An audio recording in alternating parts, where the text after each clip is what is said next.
trying to make real decisions here about where I want to live. And I don't want to look at Instagram photos of everything looking so beautiful and perfect and everyone's life is fantastic. I want to know, what is it really like in Da Nang? Do I want to pick up and leave Thailand and go live there for a while? And if so, what am I really going to experience? So this video is my walk from my hotel down through the city to the beach. Because if I was living there, I would need to make this walk almost every day. Because the reason I want to live there is because I want to be by the beach. So come with me. Let's take a real look at what the city has. The pros and cons we can figure out. Let's take a look at the reality.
Hey. Hi, baby.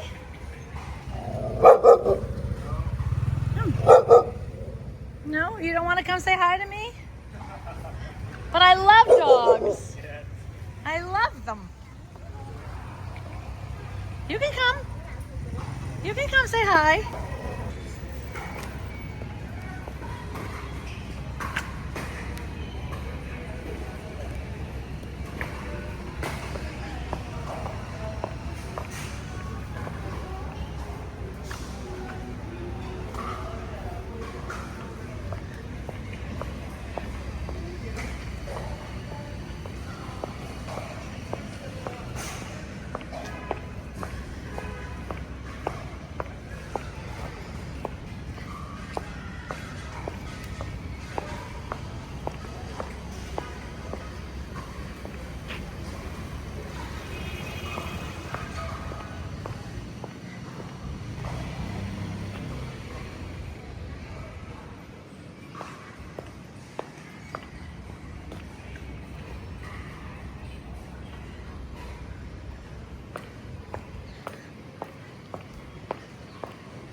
Oh boy.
no.